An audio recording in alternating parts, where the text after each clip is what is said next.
ராமராமா ஞாயிற்றுக்கிழமை பானுவாசரக ஏப்ரல் 26ஆம் தேதி பராபவ வருஷம் சித்திர மாசம் 13ஆம் தேதி தசமி திதி மகா நட்சத்திரம் விருத்தி யோகா தைத்திலகரணம் ராகுகாலம் மாலை 4:30 மணி முதல் 6 மணி வரை யமகண்டம் மதியம் 12 மணியிலிருந்து 1:30 மணி வரை. நெரூர் ஸ்ரீ சதாசிவ பிரம்மேந்திராள் சுவாமிகளுடைய ஆராதனை இந்த மகானை பற்றி கூறவும். சதாசிவ பிரம்மேந்திராள் அப்படிங்கிறவா அவதூதராக வாழ்ந்ததான ஒரு மகான் பிரம்மஞானி. பல கீர்த்தனைகள் பண்ணியிருக்காள். பிபரே ராமரசம் மாதிரி பல கீர்த்தனைகள். பிரம்மேந்திராளுடைய கீர்த்தனை ரொம்ப பிரசித்தம். அவா எந்த வஸ்திரமும் இல்லாம திகம்பராளாக பற்றற்று அப்படி வாழ்ந்ததான ஒரு பெரிய ஜீவன் முக்தாள் பிரம்மஞானி. அவளுடைய சரித்திரத்தை படிச்சா ரொம்ப ஆச்சரியமாக இருக்கும். ராஜாக்கள்லாம் அந்த மகானை பார்த்து பிரமிச்சிருக்கா.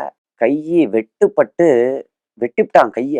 அவர் போயிட்டே இருக்கார். அதாவது கை வெட்டினது கூட வழி இல்லாம, அது ஒரு உணர்ச்சி இல்லாம அதை பொருட்படுத்தாம போறாரே அப்படின்னு பின்னாடியே அந்த வெட்டுண்ட கையை எடுத்துட்டு ஓடுறான் ராஜா.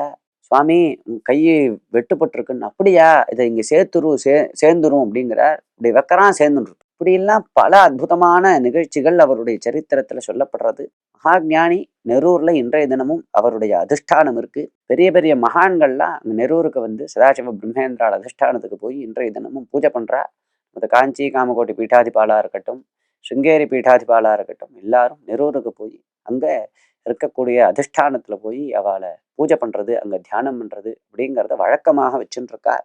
அப்பேற்பட்ட பிரம்மஞானியனுடைய ஒரு ஆராதனை 112வது வருஷ ஆராதனை இன்றைய தினம் நெரூர்ல விமரிசையாக கொண்டாடப்படுறது. ராமராம்.